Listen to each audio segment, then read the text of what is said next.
सदर थाना railway station का थाना, वहां पर मनीष पांडे नाम का व्यक्ति जो यूपी से यहाँ आकर, अपने दो छोटे छोटे बच्चे ये खड़े हैं, उसकी पत्नी है ये, और यहाँ पर आकर अपना काम करता है, मजदूरी करता है, उसको मोटरसाइकिल चोरी के शक में पकड़ा जाता है। हवालात में बंद नहीं होता, वो कमरे में बैठा हुआ होता है। ये कह रहे तौलिया बांधकर उसने आत्महत्या कर ली।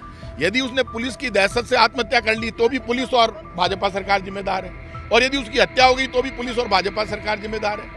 तो जिसकी कोई यूपी से आ जाएगा, बाहर से आ जाएगा थाने में, यदि वो आत्महत्या करता है पुलिस के डर से, तो इसका मतलब सरकार और पुलिस का डर ज्यादा है। कोई पुलिस की इतनी दहशत हो गई है, क्या किया उसके साथ ऐसा कि वो डर के मारे आत्महत्या कर ली उसने। और फिर आपने यहाँ पर, आपको मदद करनी चाहिए, आपके ऊपर कोई प्रेशर होता है, आंदोलन होता है, घेराव करते हैं लोग जाति और धर्म के नाम पर, तो आज इस गरीब की कौन सुनेगा। पहले गरीब 4 मजदूर मर गए थे वो फैक्ट्री में, हमने उनकी मदद की तो उनको 25-25 लाख रुपए मालिक को देने पड़े।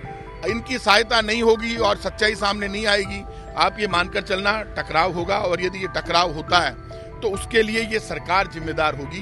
मैं सरकार को फिर कह रहा हूँ, मैं नहीं चाहता, जयपुर की सड़कों पर आपने देखा, मैं वही आदमी हूँ, कभी जनता कर्फ्यू लगा करते थे, टकराव हुआ। मैं चाहता हूँ कि सच्चाई सामने आए। यदि किसी आदमी के साथ इतनी बड़ी घटना हो गई तो उसकी बड़ी मदद करना इनकी जिम्मेदारी है। अभी मैं थाने जाऊंगा, पूरे मामले की जानकारी लूंगा और सच्चाई सामने आनी चाहिए, न्याय मिलना चाहिए परिवार को। इस वक्त पैसे, बहुत गरीब आदमी, उसको पैसे मिले। और पुलिस ने कार्रवाई करके, अधिकारियों ने 3 लोगों को वहाँ बर्खास्त किया है, वो लाइन हाजिर किया है। ठीक है, आपने एक्शन लिया, मजिस्ट्रेट जांच हो जाए, सच्चाई सामने आ जाए, ईमानदारी से जांच होकर कार्रवाई हो जाएगी। तो मैं ये मानता हूँ पुलिस ने कार्रवाई की है। नहीं करेंगे तो सरकार के सामने ये स्थिति है कि मुख्यमंत्री और जितने सरकार के लोग, उनको आगे आकर इस गरीब परिवार की मदद करनी चाहिए। नहीं करेंगे तो टकराव होगा, टकराव के लिए सरकार जिम्मेदार है।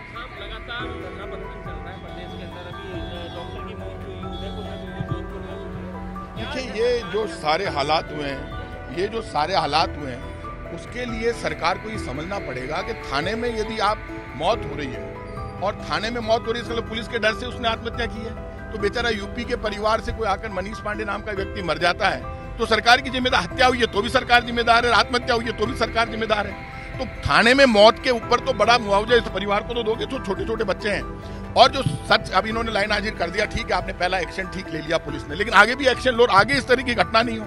सरकार की जिम्मेदारी है। सरकार क्या करती है, मदद की घोषणा तो कर देती है, रुपया एक नहीं मिलता। एक वो बांदीकुई का व्यक्ति मर गया, नाम भूल गया मैं, सचिन, आप लोग ने आंदोलन किया था, इन लोगों ने आंदोलन किया उस वक्त। हाँ, तो अब ये अनिल जी और उदया जी खड़े हैं, इन लोगों ने आंदोलन किया उस वक्त। तो अब वो आंदोलन किया और उस वक्त घोषणा हो गई, बड़ी नेताओं ने आकर घोषणा कर दी, ये दोनों खड़े वहीं पर उस वक्त आंदोलन कर रहे थे। आप मुझे बताइए, आज तक उसको पैसा नहीं मिला, उसके बाद मौत होगी, पैसा नहीं मिला। तो आप पैसे तो दो, लोगों की मदद तो करोगे। तो जो जिम्मेदार है उसको सजा मिले और इनको परिवार को पैसा मिले। और पुराने जितने केस हुए जिसमें सरकार ने वादे किए, उनको सबको पैसा दे, उन परिवारों को नहीं देंगे। तो मैं आज कह रहा हूँ, 1.5 वर्ष सरकार को हो गया, बीच में इसलिए नहीं बोलते थे कि अच्छा नहीं लगेगा कि हम आके, सवाल विपक्ष का या पक्ष का नहीं है, सवाल जिंदगी और मौत का है। किसी आदमी के परिवार का बाप चला गया जिन बच्चों का, वो जानता है दर्द।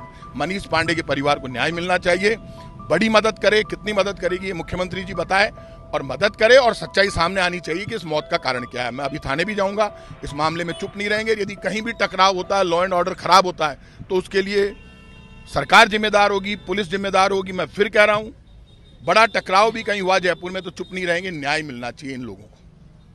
अगर आप ये वीडियो YouTube पर देख रहे हैं तो हमारे चैनल को सब्सक्राइब करें और बेल आइकन को दबाना ना भूलें। अगर आप Facebook पर ये वीडियो देख रहे हैं तो हमारे पेज को लाइक करें।